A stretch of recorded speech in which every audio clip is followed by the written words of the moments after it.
वाचिक अभिनय की ही चर्चा के अंतर्गत एक अत्यंत ही महत्वपूर्ण विषय वह काव्य का स्वरूप, काव्य के गुण, अलंकार, लक्षण यह आता है। काव्यशास्त्र या अलंकार शास्त्र जिसको कहा जाता है, उसका प्रतिपादन भरत मुनि ने यहाँ पर किया है। क्योंकि काव्य के दो भेद हैं, श्रव्य काव्य और दृश्य काव्य। दृश्य काव्य के अंतर्गत रूपक, नाटक, प्रकरण आदि ये सब आ जाते हैं। उसको कवि रचता है तो वह काव्य है, अभिनेता उसको मंच पर दिखाता है तो वही नाट्य हो जाता है। इसलिए काव्य तो बहुत ही व्यापक संज्ञा है। उसके अंतर्गत श्रव्य काव्य के सारे भेद, महाकाव्य, खंड काव्य आदि तो आते ही हैं।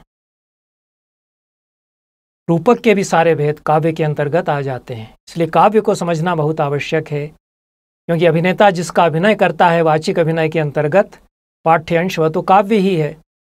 इसलिए काव्यशास्त्र का निरूपण 15वें अध्याय के पश्चात 16वें अध्याय में भरत मुनि करते हैं। और 14वें अध्याय की जो अंतिम कारिका है उसके उत्तरार्ध में कहा, काव्यबंधास्तु कर्तव्या षट्त्रिंशल् लक्षणान्विताः। 15वें अध्याय के समापन में उन्होंने काव्यशास्त्र की भी संपूर्ण रूपरेखा आगे अध्याय में बताई जाएगी, इस बात का संकेत कर दिया है, भूमिका उन्होंने बांध दी है।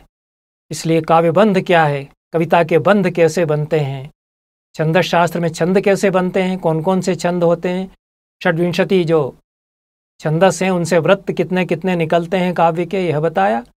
और अब काव्यशास्त्र, अलंकार शास्त्र का प्रतिपादन 16वें अध्याय में भरत मुनि करते हैं।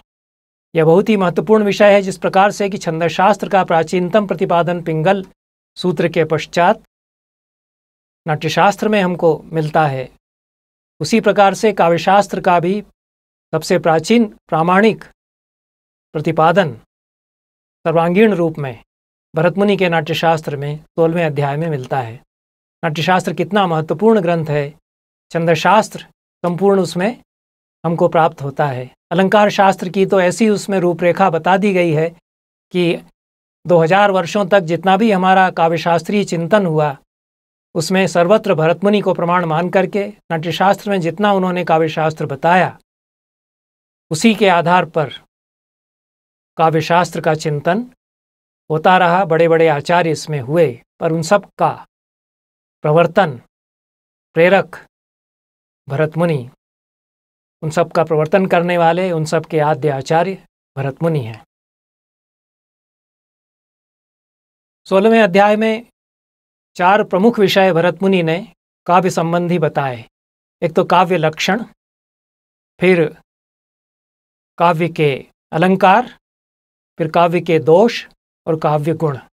मुख्य रूप से 4 विषय हैं और इन्हीं से सारा काव्यशास्त्र हमारा आरंभ होता है। लक्षण एक ऐसी कोटि काव्य की है जो आगे चलकर तो उपेक्षित रह जाती है, कम ही आचार्य उस पर बात करते हैं, परंतु भरत मुनि के प्रस्थान में लक्षणों का बड़ा ही महत्व है। और 36 काव्य के लक्षण होते हैं।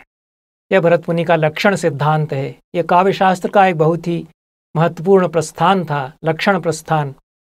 जिस प्रकार से कि ध्वनि, गुण, रीति, अलंकार ये काव्य के प्रस्थान बने, आगे चल कर के भरत मुनि के नाट्यशास्त्र में लक्षण प्रस्थान उन्होंने बताया है और उसके 36 भेद लक्षण के उन्होंने बतलाए।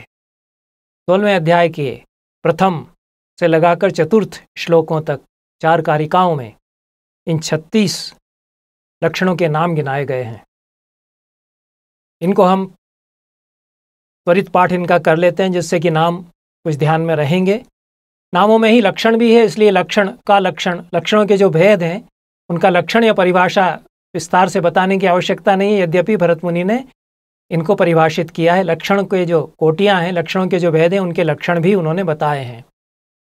विभूषणम चाक्षर संहतिश्च शोभा विमान उगुण कीर्तनम च प्रोत्साहनोदाहरणे निरुक्तम गुणानुवादोतिशयश्च हेतु सारूप्य मिथ्या व्यवसाय सिद्धि पदोच्चया क्रंद मनोरथाश्च आख्यान याच्या प्रतिषेध पृच्छा दृष्टांत निर्भासन संशयाश्च आशीः प्रयोक्तिः कपटः क्षमा च प्राप्तिश्च पश्चात् तपनम तथैव अर्थानुवृत्तिर्युपपत्ति युक्ति कार्योनुनीति परिदेवनम च।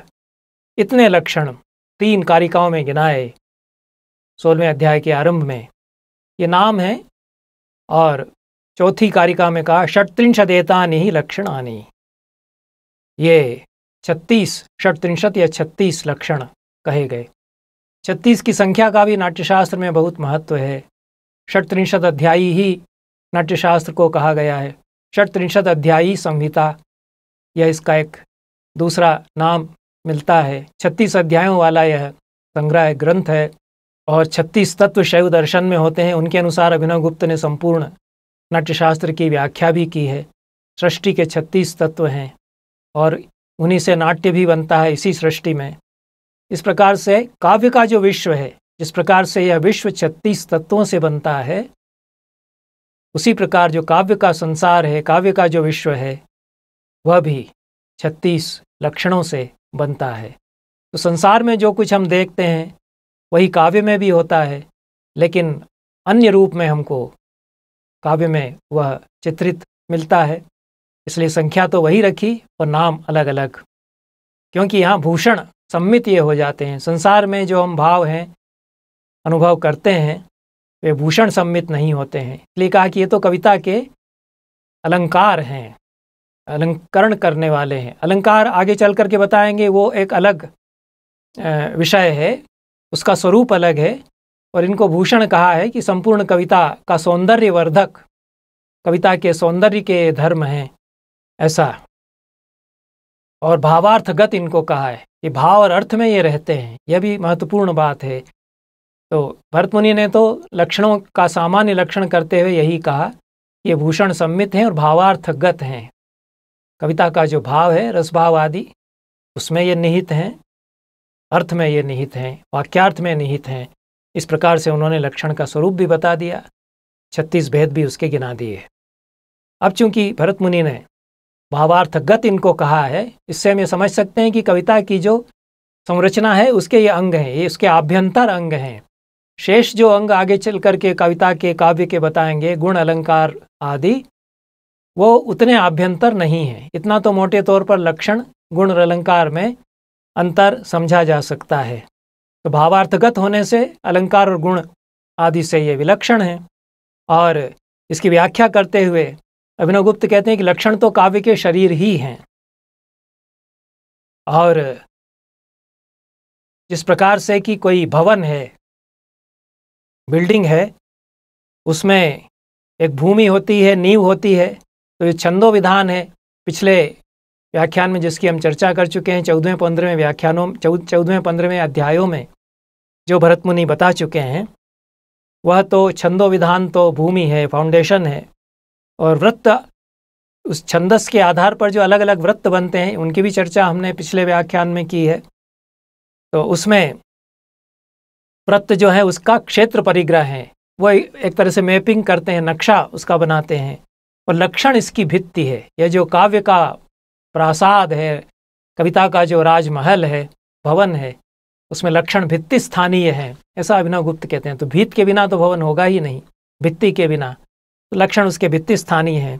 गुण और अलंकार उसमें चित्रकर्म की तरह से हैं, दीवारों पर जो चित्र बनाए जाते हैं उसकी तरह से गुण और अलंकार हैं। और फिर जो काव्य की विधाएं हैं, दशरूपक विधान है, नाटक प्रकरण आदि, जिनकी की चर्चा अगले व्याख्यानों में हम करेंगे, वो गवाक्ष वातायन आदि की तरह से हैं। खिड़कियाँ और झरोखे वो इस कविता के प्रासाद के, कविता के राजप्रासाद के हैं। ये रूपक, कविता के राजभवन का रूपक बताते हुए उसमें लक्षण को भित्ति स्थानीय या दीवार, एक तरह से काव्य के महल की, अभिनवगुप्त बताते हैं। काव्य शरीर ही लक्षण है, यह भी एक लक्षण की एक परिभाषा यह भी अभिनवगुप्त ने दी है। और काव्य शरीर का तो आशय यह है कि शब्द और अर्थ से काव्य का शरीर बनता है। शब्द और अर्थ का साहित्य ही काव्य है, यह आगे चल करके काव्य का लक्षण भी किया गया। तो संपूर्ण साहित्य लक्षण ही है। जो शब्द और अर्थ का साहित्य है, सहभाव है, वही लक्षण है। उसी सहभाव में सौंदर्य है, शब्द का सौंदर्य, अर्थ का सौंदर्य, ये दोनों समान रूप से मिल जाते हैं तो शब्दार्थ साहित्य होता है। उसी शब्दार्थ साहित्य में लक्षण विश्रांत है, जो 36 लक्षण बताए हैं। तो इस तरह से यह एक इक्वेशन बनता है कि काव्य शरीर बराबर है शब्दार्थ साहित्य के, शब्दार्थ साहित्य बराबर है लक्षण के। इसके आधार पर हम लक्षण को समझ सकते हैं। विस्तार से बहुत दार्शनिक चर्चा अभिनवगुप्त ने लक्षण को लेकर के की है, क्योंकि यह अत्यंत ही महत्वपूर्ण काव्य की अवधारणा है। यह कविता की रचना प्रक्रिया से जुड़ी हुई है। तो अभिनवगुप्त कहते हैं कि जो कवि का व्यापार है, रचना व्यापार जो है, वही वास्तव में लक्षण है। संपूर्ण अभिधा व्यापार, जो कवि शब्द और अर्थ रचता है, वाक्य रचता है, अभिधा में जो कुछ कहता है, वह सब लक्षण ही है। और उसमें, उसके व्यापार में 3 परिस्पंद होते हैं। ऐसा कुछ आचार्य व्याख्या करते हैं कि प्रतिभा रूपी प्रथम परिस्पंद है, उसमें से गुण, माधुर्य आदि, श्लेष, प्रसाद, समता, माधुर्य, ओजस, सौकुमार्य आदि गुणों की चर्चा इसी व्याख्यान में करेंगे।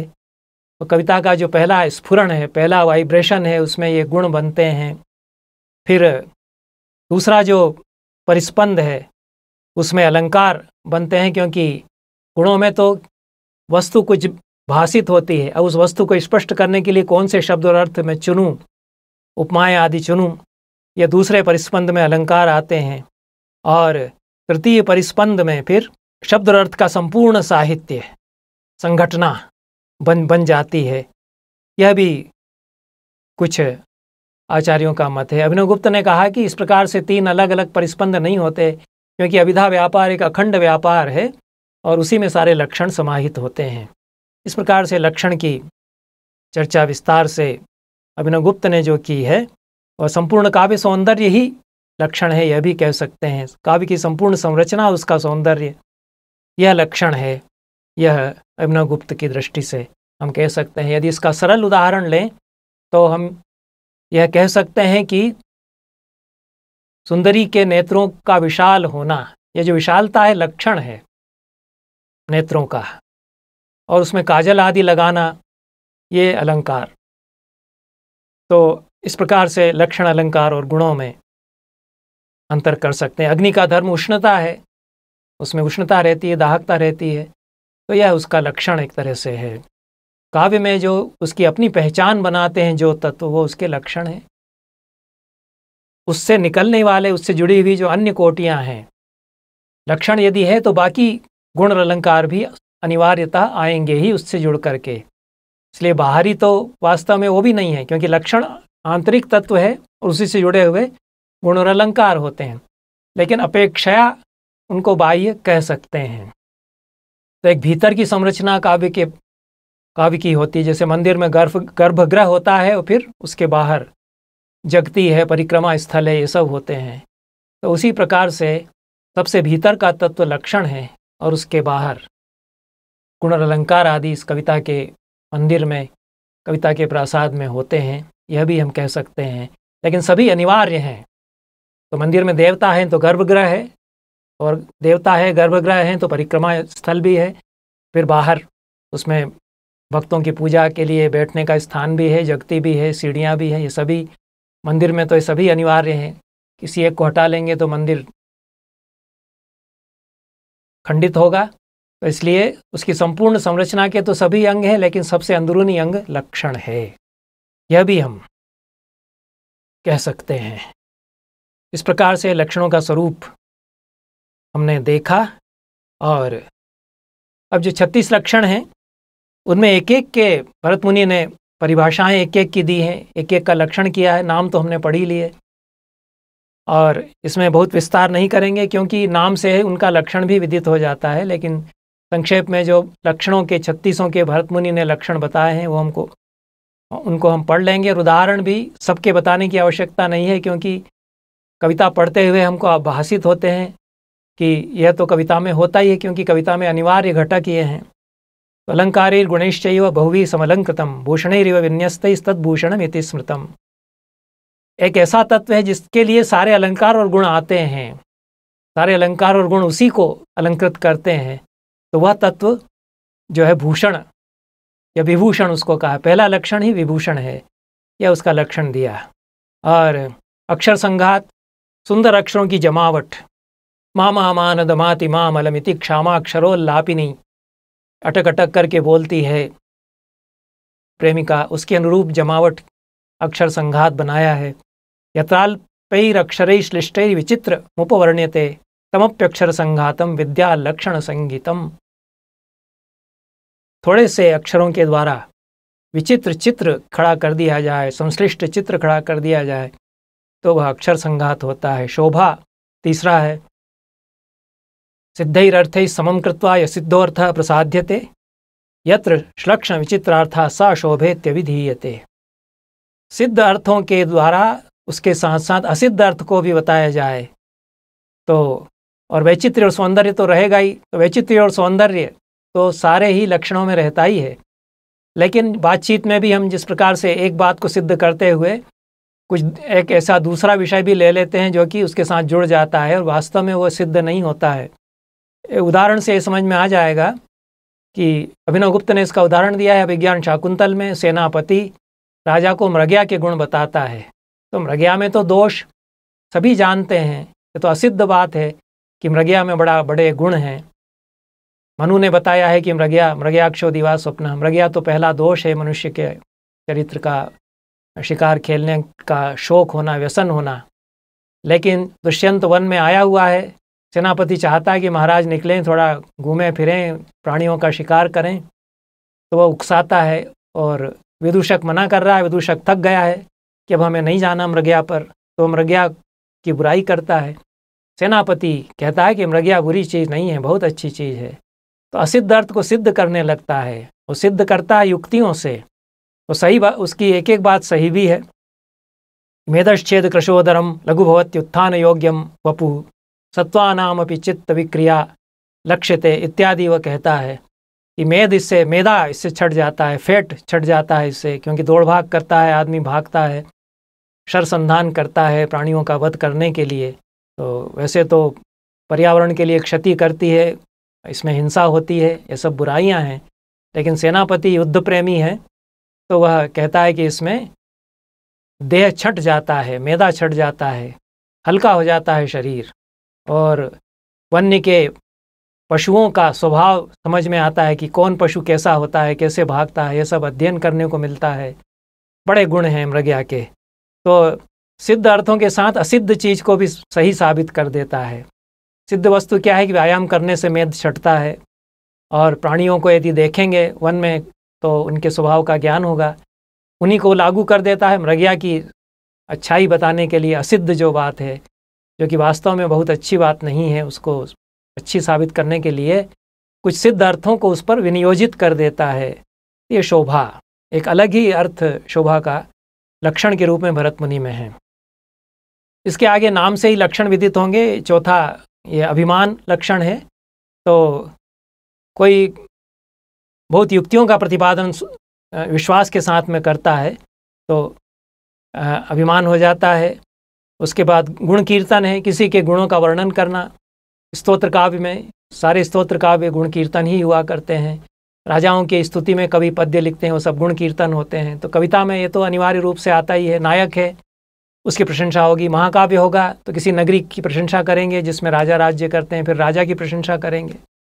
नायक की प्रशंसा होगी, सज्जन प्रशंसा से आरंभ होता है कई बार प्रबंध काव्य।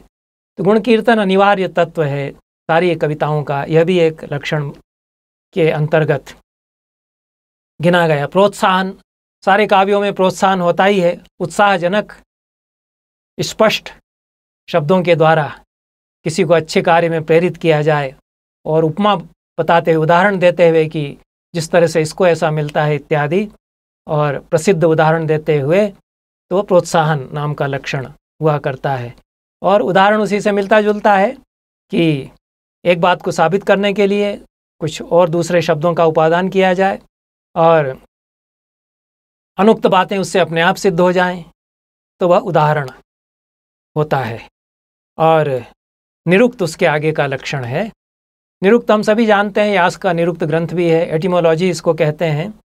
तो निरुक्ति बताई जाती है किसी वाक्य को उपपन्न करने के लिए, उसकी उपपत्ति के लिए निरुक्ति उसकी बताते हैं कि इन शब्दों के ये अर्थ हैं ही, तो उससे वाक्य समीचीन रूप में हमको विदित हो जाता है।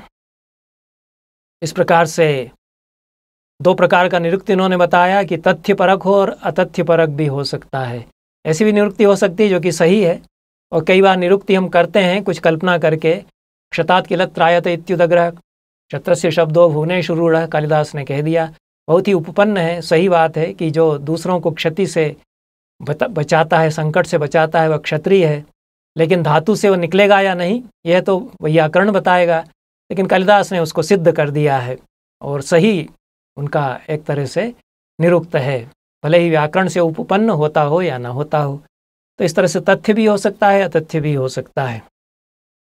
अतिशय किसी के गुणों का इस प्रकार से कीर्तन किया जाए थोड़ा सा बढ़ा चढ़ा करके तो अतिशय हो जाता है। हेतु कारण बताया जाए, अनेक बातें हो रही हैं, उनका कारण पर प्रकाश डाला जाए तो हेतु हो जाता है। और अपदेश अनुकरण के द्वारा किसी बात को समझाया जाए तो अपदेश हो जाता है। और समान चेष्टा के द्वारा सारूप्य बताया जाए तो सारूप्य हो जाता है। मिथ्याध्यवसाय तुल्य अर्थ का निर्णय अभूतपूर्व अर्थों से यदि किया जाए तो मिथ्याध्यवसाय हो जाता है। और बहुत सारे पदार्थों के बीच में किसी एक को साबित किया जाए कि यह ठीक है तो यह सिद्धि हुआ करती है। और अनेक गुणों पर प्रकाश डालते हुए चर्चा की जाए, उनको एकार्थ बताते हुए तो पदोच्चय हुआ करता है। इसको थोड़ा हम उदाहरण से भी समझ लेते हैं कि अनेक पदों का उपयोग करता है किसी एक बात को सही साबित करने के लिए, अपने मंतव्य को स्पष्ट करने के लिए। यह भवभूति के मालती माधव नाटक से अभिनव गुप्त इसका उदाहरण देते हैं पदोच्चय का। तो माधव अपनी प्रेमिका मालती को बचाने के लिए मंदिर में पहुंचता है तलवार हाथ में लिए हुए।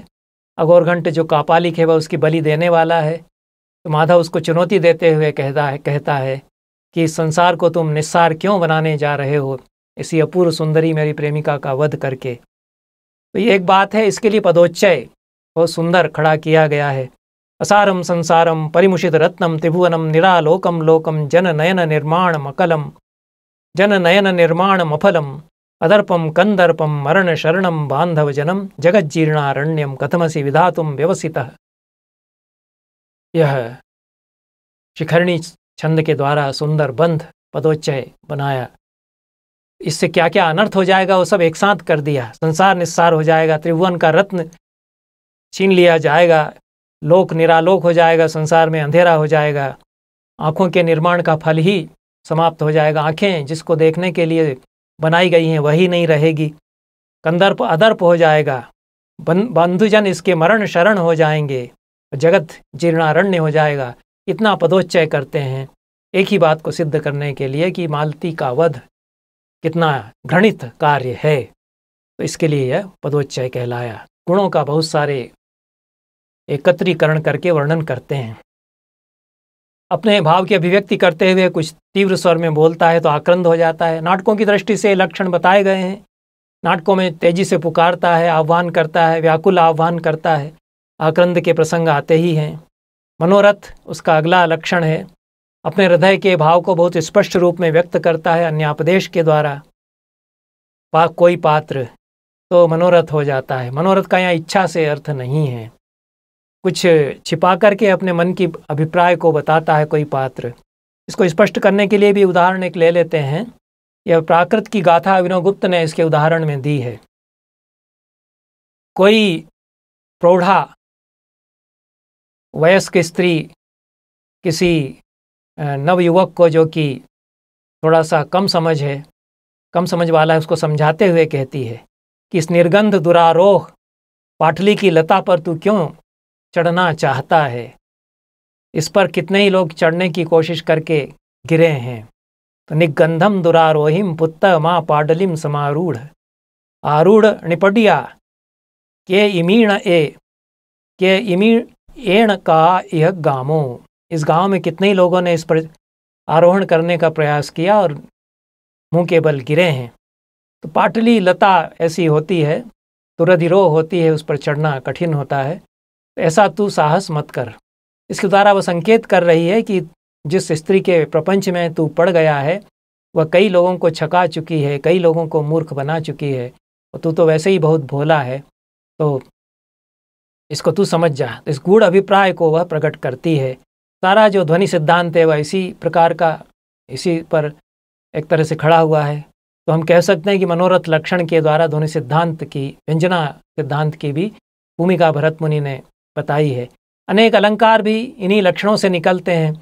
आगे चलकर लक्षण सिद्धांत धीरे धीरे खत्म इसलिए भी हो गया कि अनेक लक्षण ऐसे हैं जो कि अलंकार रूप हो जाते हैं, अलंकार ही उनसे बनते हैं, तो अंतर नहीं रह जाता है इस प्रकार से।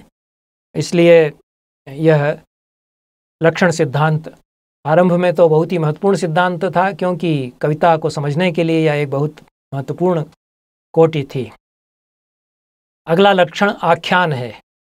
तो कोई पूछता है कि हमें बताइए उदाहरण से समझा करके, न पूछे तब भी निर्णयात्मक स्वर में यदि कोई बात कही जाती है तो आख्यान हुआ करता है। तो प्रश्नपूर्वक निर्णय करना यह भी हो सकता है, और बिना प्रश्न के भी उक्ति प्रत्युक्ति के द्वारा जब कोई बात बताई जाती है तो वहाँ आख्यान हुआ करता है। तो अभिनवगुप्त ने इसका उदाहरण दिया है। अमरुक का एक पद्य है, बाले नाथ विमुंच मानिनी रुषम रोशान मया किम कृतम। नायक और नायिका का परस्पर संवाद है। नायिका रूठी हुई है तो नायक कहता है कि गुस्सा छोड़ दो, बाले हे बाले, तो वह प्रेमिका या नायिका कहती है नाथ। वह एक तरह से ताना मारती है कि अब आप हमारे प्रेमी कहाँ, आप तो हमारे स्वामी हो गए हैं, नाथ हो गए हैं। तो वह कहता है विमुंच मानिनी रुषम, हे मानिनी अपना गुस्सा छोड़ दो।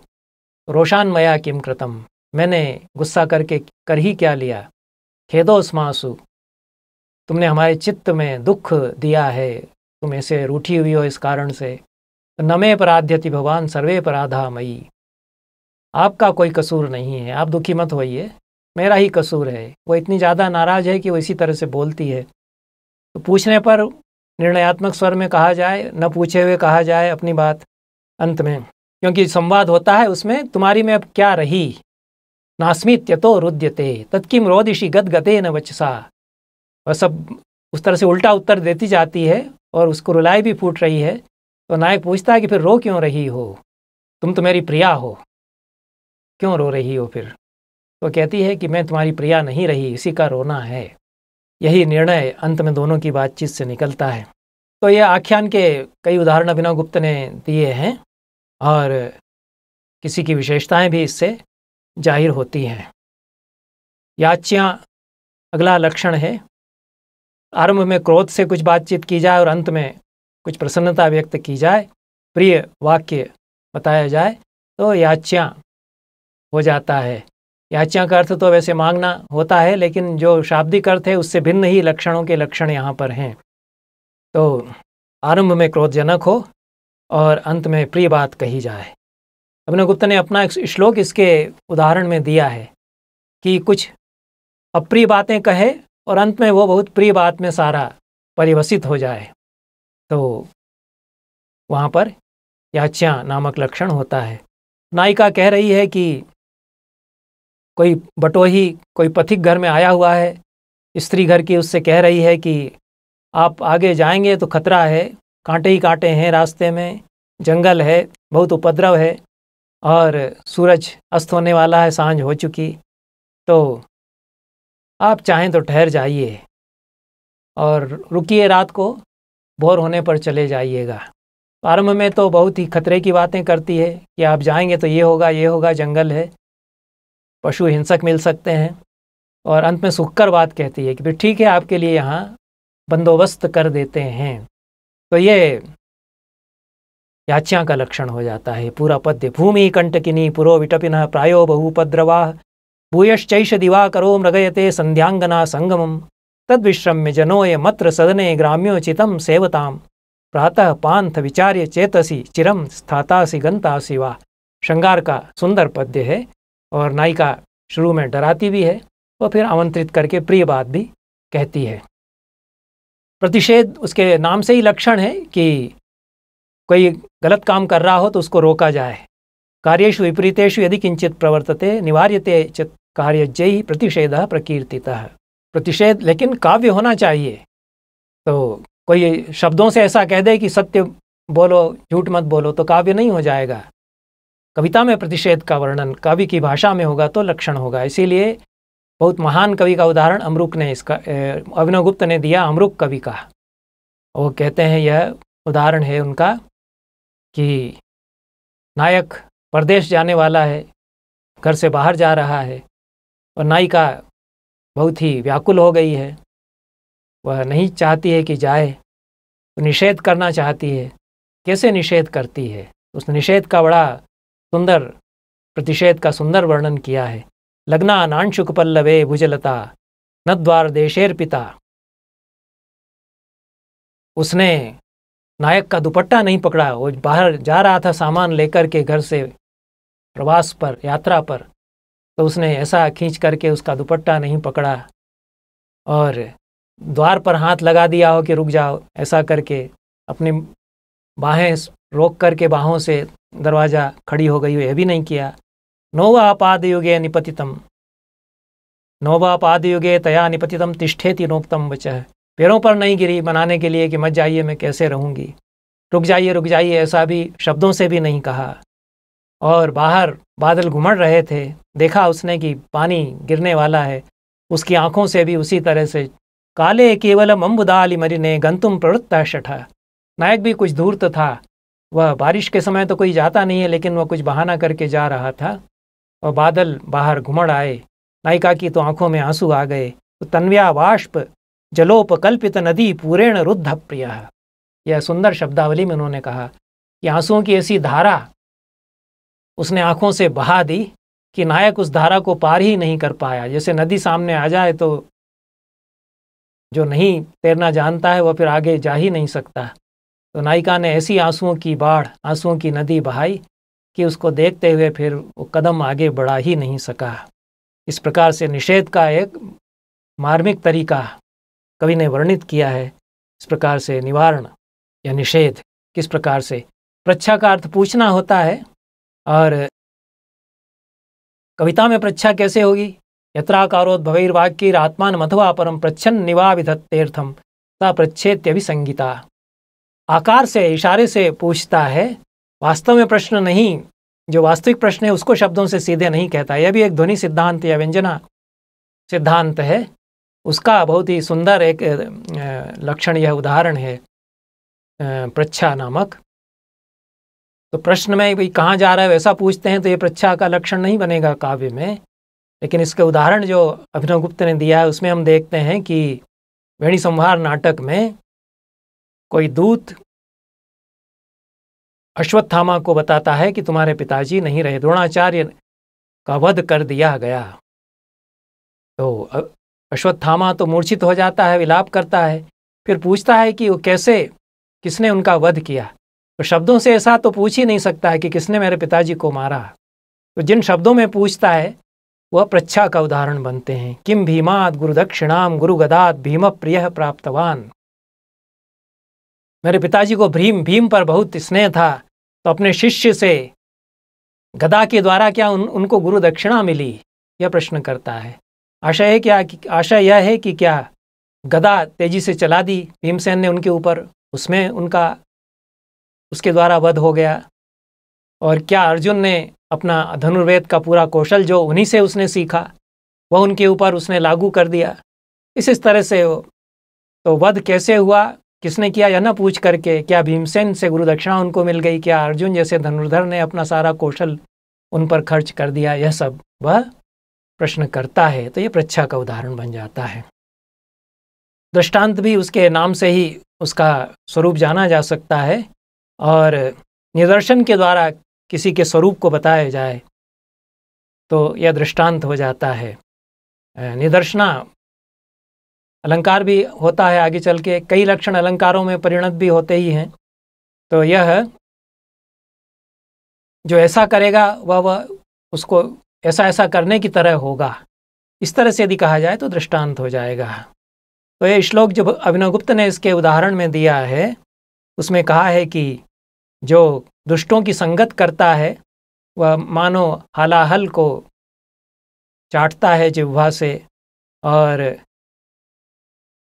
धधकती आग में पैर रखता है और अजगर के मुंह में प्रवेश कर रहा है, जो दुष्टों से खलों से संगत करता है।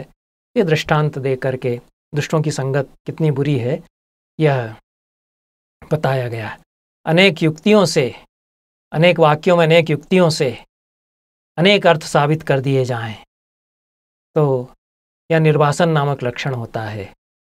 और वेणी संहार का ही उदाहरण इसके समझाने के लिए अभिनवगुप्त ने दिया है कि भीमसेन दुर्योधन को ढूंढ रहे हैं। दुर्योधन कहीं छिप गया है सरोवर में महाभारत के युद्ध के समापन के दिन। तो भीमसेन पुकार रहे हैं कि जिसने द्यूत में हमारे साथ ऐसा छल किया, जिसने द्रौपदी को इस तरह से निर्वस्त्र करने का प्रयास कराया, जिसने ऐसा ऐसा कपट हमारे साथ किया। तो अनेक वाक्य उसको ढूंढने के संदर्भ में पूछते हैं कि ऐसा ऐसा ऐसा ऐसा वह कहाँ है। नाटक में तो ये संवादों के लिए बहुत ही उपादेय है, तो यह निर्वासन है। और अपरिज्ञात तत्वार्थ जहाँ वाक्य रह जाए, निर्णय ना हो पाए तो संशय हो जाता है, संशय नामक लक्षण है। और आशी यह भी एक लक्षण है, शुभकामना प्रकट की जाए और अप्रार्थनीय मनोरथ जहाँ किसी के लिए प्रकट किया जाए कि यह पूरा हो, तो यह आशी या आशीष लक्षण है। और कपट संघात छल युक्ति के द्वारा होता है। क्षमा, किसी दुर्जन को क्षमा कर देना, यह नामों से ही इनके लक्षण हैं, इसलिए विस्तार में मैं इनका प्रतिपादन नहीं कर रहा हूँ। पश्चाताप उसके अगला लक्षण है। यह भी किसी अकार्य को करके और मन में जो संताप होता है, कुछ काम पूरा नहीं कर पाए जो करना था, उससे जो संताप होता है वह पश्चाताप नामक लक्षण हो जाता है। और अनुवृत्ति, किसी को मनाना, प्रार्थना करना, यह अनुवृत्ति होती है। इस प्रकार से जो किसी दोषों का शमन करना वह उपपत्ति होती है। कोई बुरी बात है उसको समाधान करना वह उपपत्ति हुआ करती। युक्ति उसी प्रकार का है कि तर्क से किसी को परस्पर अनुकूल्य बता दिया जाए कि यह तो उचित ही है, औचित्य साबित कर दिया जाए, तो यह युक्ति है। और दोष को निवारित करके गुणों को साबित किया जाए तो कार्य नामक लक्षण हो जाता है। अनुनीति उसी प्रकार का है कि किसी की सेवा करने के लिए मधुर वाक्यों से उसको प्रसन्न किया जाए, अपराध उसकी क्षमा करते हुए, तो यह अनुनीति नामक लक्षण हो जाता है। परिदेवन उसी प्रकार का है कि अन्य के दोष जो बताए गए हैं उनको प्रसिद्ध अर्थों से प्रयोजित करते हुए अन्य अर्थों से संबंधित कर देता है, तो यह परिदेवन है। किसी की निंदा की चर्चा उस प्रकार से करता है। इस प्रकार से 36 लक्षण हैं। इनके जो लक्षण हैं नाम के अनुरूप ही प्रायः हैं।